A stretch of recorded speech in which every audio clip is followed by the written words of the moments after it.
All right, gang, it is officially game week. Bama, Oklahoma, college football playoff Friday. We're going to start it up today here on the Bama Tailgate Show, brought to you by Pearl River Resort, Philadelphia, Mississippi, the Azaleas, the Oaks, two amazing golf courses, even on a cold day like this, that you want to go out there and think about playing, or maybe you want to be warm inside the casino, Silver Star and Golden Moon. That includes the sports book, the Timeout Sports Lounge. We're going to get into Alabama and Oklahoma, what the Tide needs to do to win and advance.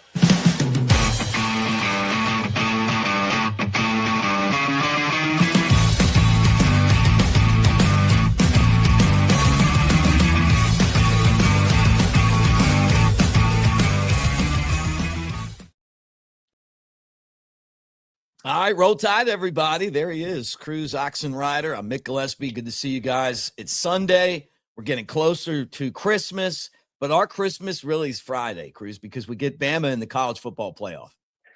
I know. I'm excited. It's finally here. Bama's first appearance in the 12-team playoff. And not to mention, start of bowl season was last night. A lot of people not talking about that as well. So my favorite time of the year, honestly. I love bowl season. It's kind of like that pregame to Christmas, honestly. Yeah, it's crazy to think that like Bama's playing Oklahoma again. It's almost NFL-ish, right? Where you play your place and then you play at their place. Alabama, we found out, Chris Lowe, I don't know if he broke it on this show, but it certainly was the first time I heard it, mentioned that Ty Simpson's been dealing with a back injury. Now we get we get some days off after a grueling schedule. Do you think that Ty Simpson is going to be healthy enough to play this game? Or do you expect us to use a Keelan Russell or a Austin Mack at some point? So I did a little digging, and I had I got some feedback for some people. Apparently, Ty is not as hurt as everyone is led on to be. He's just banged up like everybody else is at this point in the season. He doesn't have a herniated disc. He doesn't have a pulled back that he apparently suffered in the Iron Bowl. So that was debunked by someone inside the locker room, someone who sent that to me. So I'm glad it's not as serious as it kind of came out to be, because those reports came out, and then you're like, oh man, like maybe this does make a little bit of sense. But I feel like if you have a herniated disc, and anyone who's ever had, because I've had one, and if you're playing football on it, then you are just a different human being. That is some of the worst pain you'll ever feel just by doing the basic everyday things. And the fact you're playing a full, contact sport on it would be insane. So I think Ty, and not just Ty, but I think the rest of this team is going to be a lot, fresher. We had some really key starters out. Cuevas looking on track to play. Jam Miller looking on track to play. LT Overton back from a sickness, and getting just those extra day off will be so big for this team.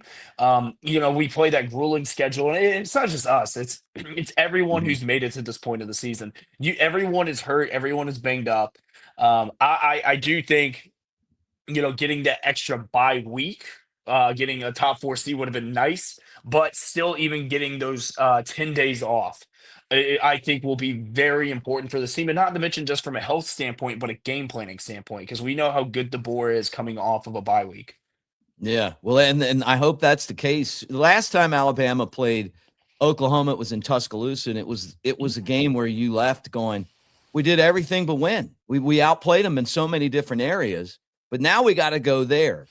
And the thing that worries me the most about Ty Simpson dealing with a back injury, whatever that is, how severe or not severe, is that he's got to run the ball at some point to make our offense better, right? And it just felt like last game there were runs that could have been there for first downs, and he didn't take them, and he kept throwing the ball.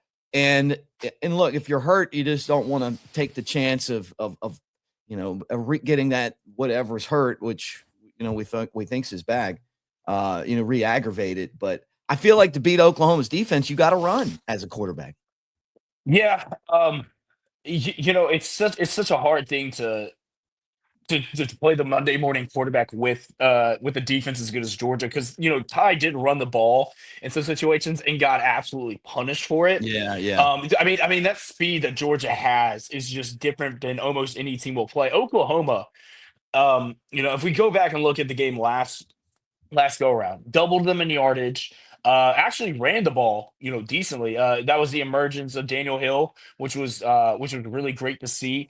The Dink and Duck Cuevas had himself a really good game. So I think Ty just needs to not beat himself up because there was no reason Bama should have lost this game last time they played. It was the pick six and it was the three turnovers that was the deciding factor in this game, and of course the missed chip shot field goal going Yeah. into halftime. Yeah. So I mean, we played as well as we could play. Our defense played outstanding. There were two drop pick sixes that would have been massive in that game. So we made the mistakes and Oklahoma didn't. Now we're at their place. A lot of guys on that team last year that got beat 24-3 on this team. So it's not like we're going into unfamiliar territory. I think too. I haven't seen anything from Oklahoma's offense to say they've gotten even better since that game. In fact, I think our defense has gotten better. So I think as long as we don't beat ourselves like we did last time, and I think now with Jam coming back in, getting healthy, and then obviously seeing the success that Daniel Hill had in that game.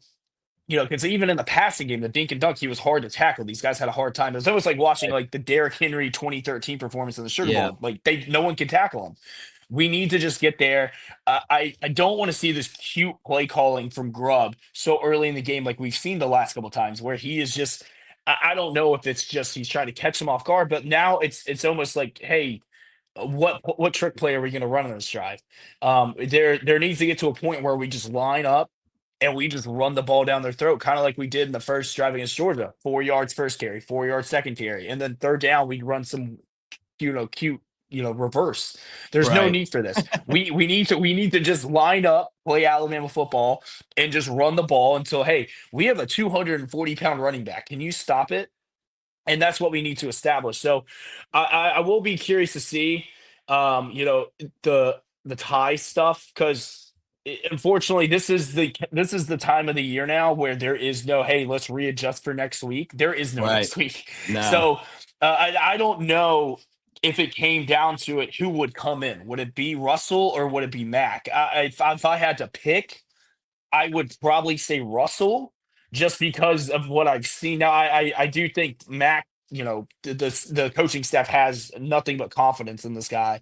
But from everything I've seen, Russell just looks more ready, and I think could get us further. And the fact that he's probably going to be our QB of the future next year, um, Whoa. unless Ty comes back. So, Right. which I don't really know what that whole situation is going to be like, but I can see number 12 leading us next year. So it's going to be really interesting to see. Do we have a Tua Jalen situation going on? Yeah. And I didn't even think about that. Like I'm looking at keys to winning, and I agree with you. I Yeah. think our defense has to be good. We've got to get the takeaways instead of them. Right. Yeah. Like we can't give the ball to them. We got to get it from them. And I think if we win the turnover battle, we're going to beat them. I mean, I really Oh feel yeah. like that's kind of the most important part of this whole game, and that's how they've beaten us the last 2 years. Yeah, I mean, Mateer has a 12-10 touchdown to interception ratio, so he makes mistakes. He does, and if you look back at the game where they scored, they had such good field positioning because of the turnovers last year that they really didn't have to march down the field. That's why, I mean, they really got their defense really won them that game Yeah. for Oklahoma last year because or last time they played because Mateer did nothing special. He did have a 20-yard touchdown run, which I get he got it, but I believe they started at the 35. So they haven't had to do much. It really is going to come down to two things. One is going to be Ty Simpson, playing his game. Like I need him back at the Georgia, Vandy, Missouri, Tennessee level. I need him back at that. I need that consistency back. I need him making the big time throws. And then two, it's gonna be the defense. LT Overton looks a little fresh. Pierre, leading our team with 6 sacks. I need him to get to the quarterbacks. It's gonna be not letting Mateer beat you with his legs. Because if it comes down to Mateer beating you, it's not going to be because he runs for 120 yards. It's because he has to go out there and make some great throws, which he can't do. He has not been the same since he's gotten back from his hand surgery. He hasn't looked all that great throwing the ball. So if we're going to lose, it's going to be because Mateer threw for 300. not because he ran for 200. So that's really the matchups I really need to see. So, and we know, you and me know as well as anyone, that Oklahoma front seven is no joke. I mean, they were hellacious the last time that we played, and they made Ty's life really hard. So it's going to be a big challenge for our offensive line. It's going to play. We're going back to back, playing two of the best front sevens in college football, playing Georgia, and then going back to playing Oklahoma again in two rematches. I mean, I can't remember the last time we had to play the same team twice. Two times in one season, we played Georgia twice, and now we're playing Oklahoma a second time. Which I, Yes. I would love. I would love to know if that's ever happened. To be I don't honest, know, but if we get a split in both of those series, then I'm happy because then we're I'm playing okay with it. against Indiana. Guys, I want to remind you about AveD, Mick Nation, tearing it up right now. And for the Alabama-Oklahoma game, and you guys know we do this. Now we give away swag. We got a box heading your way, by the way, Cruz. There we It's go. all packed and it's either in the mail or be in the mail. Now, you guys, we're going to do where you basically pick each quarter of the Alabama game. So you can win money each quarter through AveD. So you go on there, you'll see it on there. And it's all free. And then, it's going to give away $1,000 for that one game just to do it, for free, just for fun, for being part of our AveD. So hit that QR code, go there and do it. And good luck and pick us to win because that's what I want to see. Unless you don't think we're going to win. But our AveD has just been smoking hot. It's our Web3 home, and we appreciate you guys for making it that way. So now when you look at this game, right, Bama against Oklahoma, the second time around, what are some of the matchups? And I know you just talked about John Mateer and our offensive line up against their defensive line. What are some of the other matchups that you look at this game and think we have an advantage? Because we don't have an advantage when it comes to their front seven against our offensive line. No, I mean, I think Ty is a better quarterback than Mateer. I think that's a big one. Like I said, last game, I mean, Mateer was awful. I mean, he threw for 138 yards. He was 15 of 23. He did nothing impressive. So it was all their defense. Ty threw for 326. And really the backbreaker was that missed timing route. I believe it was the Horton, if I'm not mistaken, on a slant. And it just looks like it got interrupted due to the press coverage by Oklahoma. Mine is going to be Josh Cuevas coming back in this equation. I have never seen a tight end have as much as on an impact of an offense. Because if you really look at Josh Cuevas has been Ty Simpson's safety blanket all year, and we haven't really noticed how big of a loss it was until Auburn and Georgia. I mean, don't get me wrong. I love Caleb Edwards. I think he's going to be a stud for us.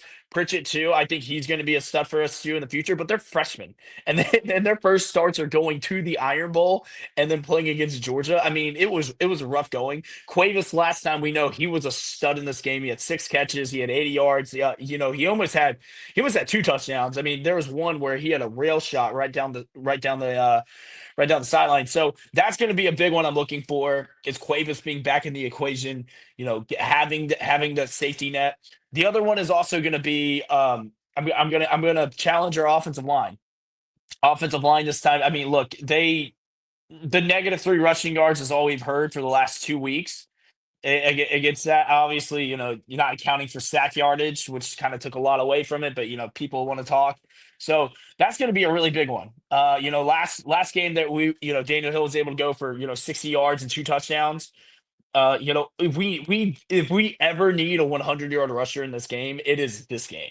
It really is. Getting our defense some time off the clock, or off the field, making sure that we're controlling the time of possession. Because, like I said, we can go down. Like the magic number is 21 in this game.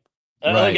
If we score 21 in this game, I feel very comfortable because I don't trust Oklahoma's offense enough to go down the field 75 yards, 80 yards, 85 yards. Because even if we're not scoring, pinning them back deep in their own territory, giving them the opportunity to make mistakes, I will take that. Granted, they have the best kicker in America. I mean, he's a Luke Rosso Award winner. I mean, the kid's a stud. So, pinning them back in their own territory is going to be so important in this game because they almost have an automatic three once they cross the 50. So that's going to be really important. Now, I think, like I said, if we can contain them to, I think 17 is the magic number for Oklahoma. We keep them around the 14 to 17. I feel very comfortable in us winning just because I know our offense will get ours in this game. I've seen it the last time. I saw nothing that shows me that Oklahoma is a better team than Alabama. I mean, and if you can go back and look at the numbers, and you watch that game, we were dominating them defensively. But like I said, we beat ourselves in that game. I believe us to be ready. I love to bore off a bye week. Honestly, it's almost irresponsible to bet against Alabama off a bye week.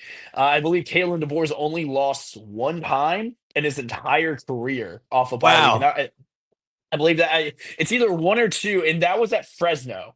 That was at Fresno State back when he was there. But he's never lost one at Bama. So I'm excited to see what we have in the tank because, like I said, we have a great path to in this playoff. Like we get to play Oklahoma, a team that we played better than the last time. Then we get to go play a team that has never been in this situation before in Indiana. And I think Indiana is the story of the year in college football. They have the Heisman Trophy winner.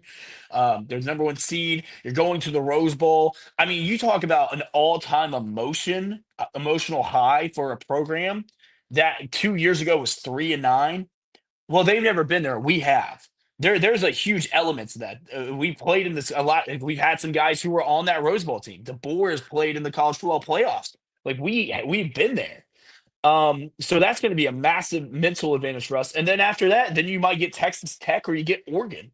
Right. DeBoer's undefeated against Lanning. That's something to look into. Texas Tech, Yeah. they've never been there before. So the we it is not an easy path whatsoever, but it is the easiest path for Alabama to make a run, to make an Ohio State level run like they did last year, to get to the point where I think, hey, we can ruin someone's season.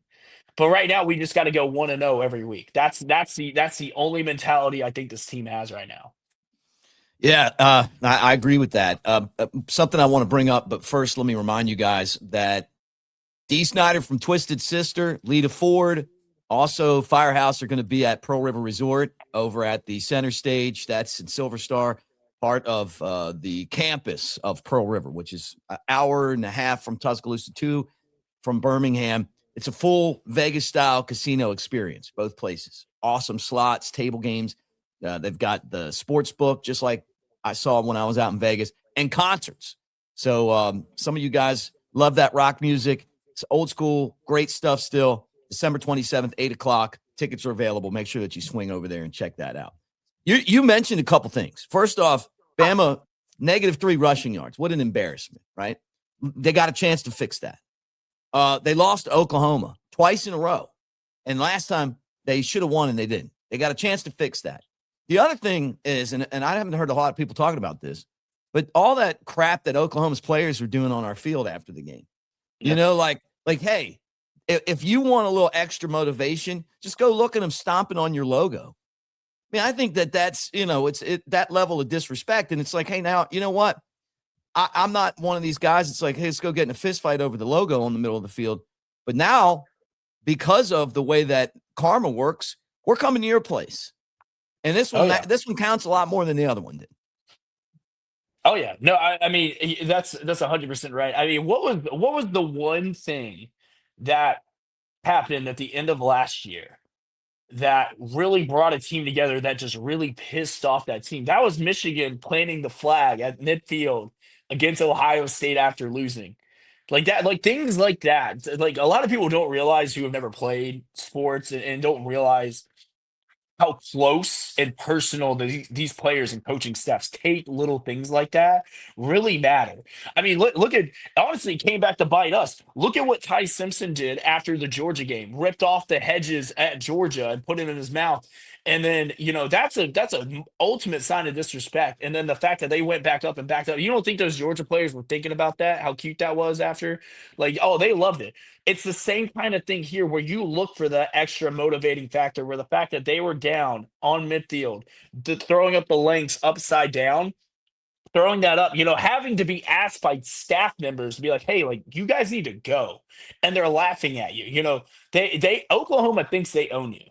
And right now, I mean, like we've seen the last 2 times they played. Like, what else can we say? I mean, we've only beaten them once, I believe, in the last 5 times that we played Yeah. historically.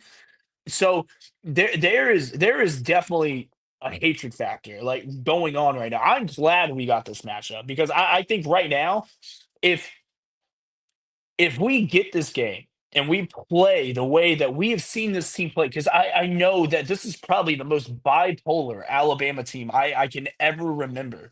Because I've seen them at the highest of highs, winning 4 straight rate games. And then I've seen them at the lowest of low of losing to Florida State. And I don't know which Bama team we're gonna get. But I think beating a team like this, someone who's had your number the last 2 years, someone who has disrespected you in your own place, you go in there and you take care of business and you win convincingly. Everyone's going to start shutting up about, Notre Yeah. Dame should have been inside of them. Oh, -3 rushing yards. Oh, they never should have been in. Really?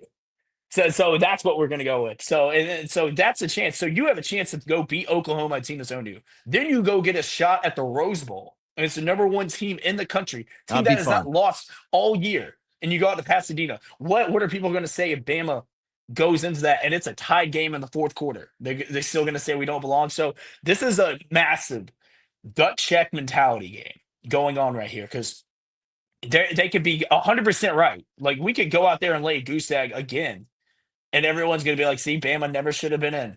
Right. Or we can go out there and we can prove, be like, well, committee got it right. Yep. That's that, and you know for a fact that's all they've heard the last 10 days, ever since last Sunday, where they got in as a 3-loss team over a team like Miami or Notre Dame, where they have just been crying and moaning about everything. And honestly, I'm sick of it. I am genuinely sick of it. Dude, I hear you, man. I think you kind of nailed it. And that's where the show's going to end, unless you have something else that you want to add to it. No, I think this is going to be an incredible playoffs. I'm really excited. I think we got some really good matchups. I like I said, I think just going off the first round alone, just looking, I think Bama takes care of business. I do. I think this is going to be a 12-round fight. I don't think it's going to be a blowout any shape or means because we haven't done anything all year to show it's going to be a blowout. We played close games all year. Um, I think Bama gets it done. And I actually think it's a lot like the score last time. I think Bama wins 24-17. I think our defense makes enough plays. I'm gonna go Miami pulling the upset against A&M. Ooh, I think I like this Miami team, man. I think they got some playmaker. I think Malachi Tony is maybe one of my favorite players to watch in college football for Miami. okay. Um, and I've seen Texas A&M give up a lot. They're really susceptible to the big plays. I think Ole Miss takes care of business. I think they just put B to A, man. I think they've heard all the noise about Lane and everything. I think Pete Golden gets his first win as a coach. I think Oregon. Pete Golden. I know. I think Oregon does some really bad things to James Madison, and I hate that because I think they probably have the best social media account right now on college football. If you haven't seen it, go look at James Madison football social media. It is incredible. But I think we're in store for a really good playoff run going out. I think after these first round matchups, so obviously I think Oklahoma, Bama, and Miami, Texas A&M by far the best games. And then leading into that, we're gonna have a great playoff. I think it's gonna be someone that I don't think it's gonna be any of the top 4 seeds. I think a Wow. winner. I think a winner out of this playoff is going to come out of the 5 to 12. Because if you look at last year, history says there was not a single team last year that won after that had a first round bye. Now I'm not saying it's going to be like that, but I don't see Ohio State, Georgia, or Texas Tech, winning. I think someone's Right. going to come out of this. Yeah. Why not? Why not us? I'd love that. Well, look, have a great week. We'll get back together again on Sunday Saturday. next week or Saturday. Yeah, Saturday, Yeah, Saturday, right Saturday. after the game. We'll talk about it then. Guys, also, don't forget the Tailgate Show is going to be in Jasper this week at the Pie Factory in honor of the late, great, big, sexy Elmo. I'll even play his open when we go to the end of the show, just so you guys can see that again. Crew's awesome job, man, and roll tide. Also, we're brought to you by, with the holiday season here now, Christmas time, use our promo code Bama Tailgate, and we'll get a great discount at New Life Art. But look at all those amazing prints. You have some Daniel Moores. You love Daniel Moores. We all love Daniel Moores. You can't have enough. I'm in a hotel right now. I wish there was one on the wall here instead of this backdrop. All right, but roll tide, everybody. This is the Big Sexy Open, and then we'll talk to you guys soon. They call him Big Sexy, coming at you from the Walker County. Jasper is his hometown. He's known for giving free rundowns. Oh, Big Sexy, throwing out those Alabama thoughts, sneaking out your mom's window without getting caught. Nick gives you the XPs, but Big Elmo is here to please. Big Sexy Elmo on the Bama Tailgate Show.